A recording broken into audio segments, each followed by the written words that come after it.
मित्र नमस्कार, DK production मध्ये मी आपल्या सर्वांचं स्वागत करतो। मी आहे दीपक खिलारे आणि आज रोजी म्हणजेच आमच्या गावामध्ये ताकतोडा गावामध्ये एक दिंडी आलेली पाटोदापासून ते डायरेक्ट पवरादेवीपर्यंत ही दिंडी जाणार आहे। तर चला त्या दिंडीचा आपण एक आनंद घेऊ।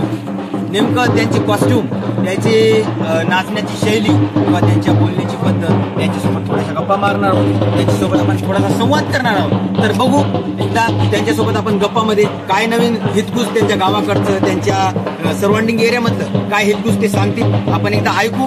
त्यांच्यासोबत त्यांची रात्र एकदम एन्जॉय होईल जाईल यासाठी थोडासा प्रयत्न करणार आहोत। तर चला आपण यांच्या नाचण्याचा, यांच्या डान्सचा, याच्या नाच गाण्याचा एक आनंद घेणार आहोत। तर मला तर थोडा थोडा आवाज येतच असेल, तर चला आपण जाऊ। जर आपल्या चॅनलला कोणी नवीन असेल, डीके प्रोडक्शन आपल्या चॅनलला जर कोणी नवीन असेल, लाईक करा, शेअर करा, कमेंट्स करा, तर सबस्क्राईब करायला अजिबात विसरायचं नाही। तर मित्र तुम्ही बघू शकता आज रोजी मी आलेला आहे आमच्या ताकतोडा गावामधल्या एका सभामंडपामध्ये। पूर्वी इथं मारुतीचं मंदिर होतं, ते मारुती मंदिराचा इन्फ्रंट ऑफ आहे, समोर आहे सगळ्याच्या।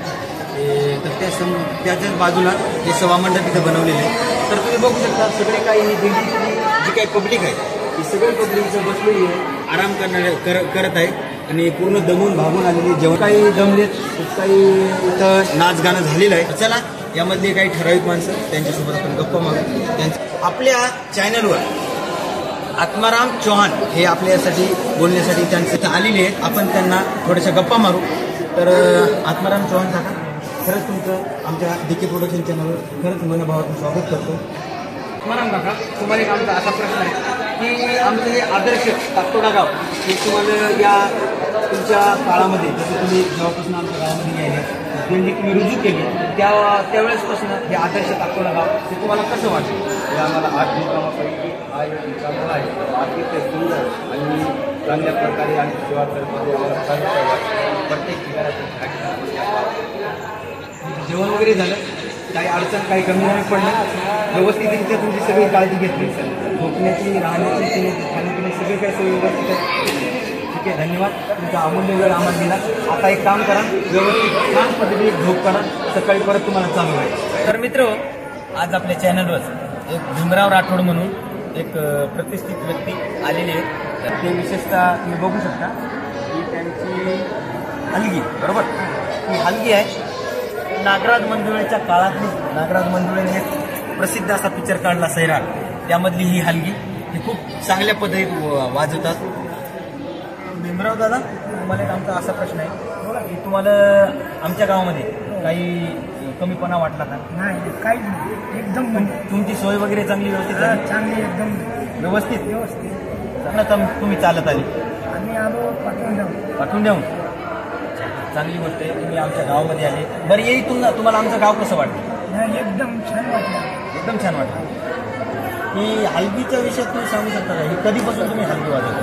आणखी मी वाटी तुम्ही समज असं आठवीत होते आपण। शिक्षण किती झालं तुमचं? शिक्षण काही सही पण येत नाही, पण खूप मी आता तुमची हलगी ऐकली। मित्र तुम्हाला पूर्ण कार्यक्रम दाखवणार आहे आम्ही, कारण सर्व जे काही महिला मंडळ आहे आणि त्यामधली महिला मंडळ, काही माणसं ते खूप चांगल्या पद्धतीने नाचली, नाचगाणी केली आपल्या कॉस्ट्यूमनुसार, आपापल्या पद्धतीनुसार, आणि खूप त्यांनी आमच्या गावात एन्जॉय केला। यामध्ये आम्हाला पण नाचावीची इच्छा झाली, पण सम प्रॉब्लेम इज देअर, त्यामुळं आम्ही काही नसलो नाही। तर त्या नाचण्याच्या रूपातून ज्या काही महिला मंडळ नाचत होत्या त्यामध्येच आम्ही तल्लीन झालो होतो। वाटलंच तर तुम्हाला थोड्या वेळात काय मी शूटिंग दाखवणार होतो। तर तत्पूर्वी आपण आपल्या चॅनलवर आपल्या दादाची एकदा हलगी ही नेमकी कशी वाजवतात याचा आपण रस घेणार आहोत। तर आम्ही आमच्या दादाला एक विनंती करतो, थोडंसं काहीतरी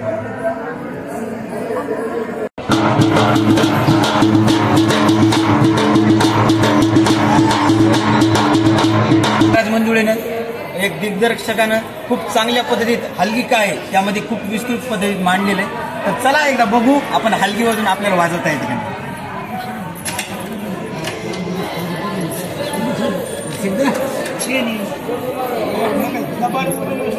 ओ, कसं धरायचं?